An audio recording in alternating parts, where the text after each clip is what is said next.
All right.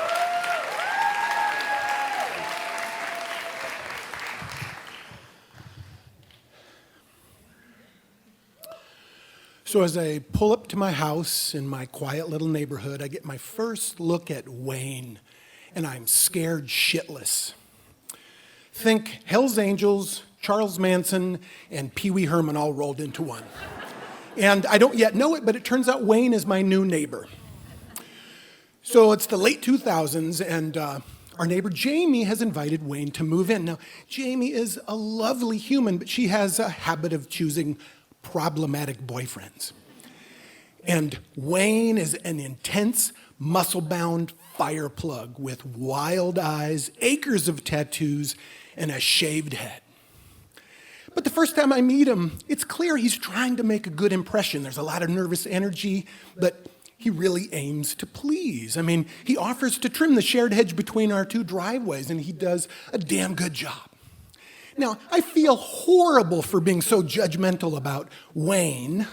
I really want to give him the benefit of the doubt. Now, that said, I'm not exactly, in a position to hire him as a day camp counselor or something. So, about a week after he moves in, my wife Nancy is chatting with Jamie, and Jamie spills some interesting tea. She says, "Oh, Wayne, he is such a sweetheart, and he's really trying to put his time in Pelican Bay behind him."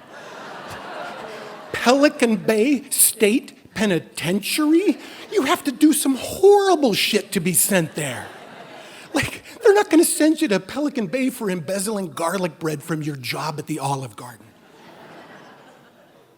Well, then Jamie continues. Wayne, he has so many good qualities. Really, his one big flaw is that he hates black people. He's a former resident of Pelican Bay who hates black people. I'm thinking that he is a member of the Aryan Brotherhood. This is like one of the most violent, horrible gangs in the country. I am immediately freaking out. I've got 2 little girls at home. I start to research prison tattoos. I become hyper vigilant.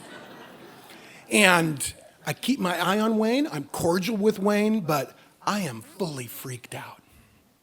Well, several months go by, and nothing happens. And Wayne is Wayne, nervous energy, eager to please. And one day I go into my garage, and he doesn't know it, but the houses are close enough together. I can hear Wayne in his garage, and I'm only picking up every other word or so, but he is angry, and he is paranoid, and he is freaked out. There is some shit that's gone down or is gonna go down, and it's freaking me out. A week later, Wayne is arrested at his home without incident and charged with first-degree murder.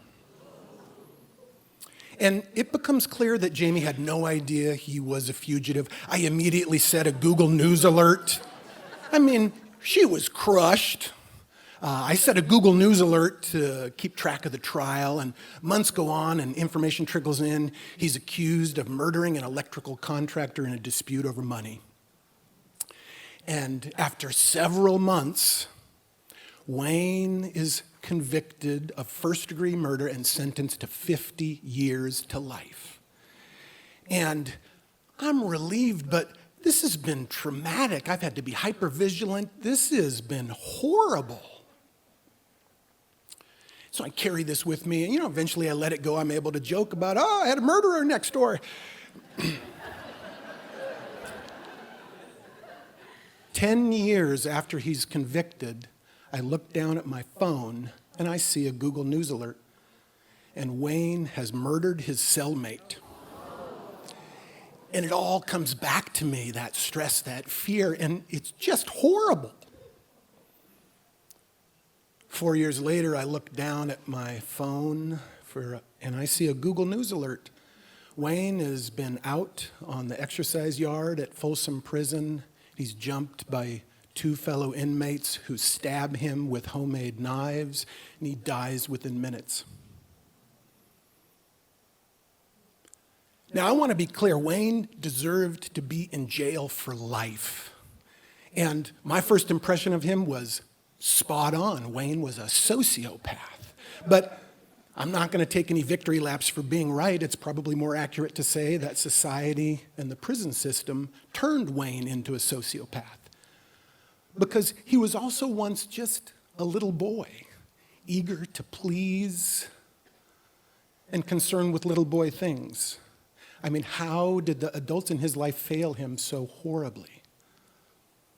I have searched for a conclusion to this story, for some hint of resolution, some little bit of wisdom that I could take away, and I have nothing except heartbreak.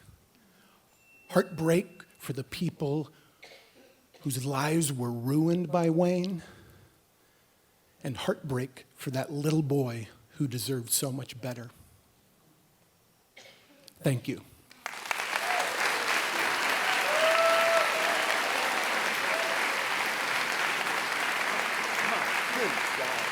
Great story.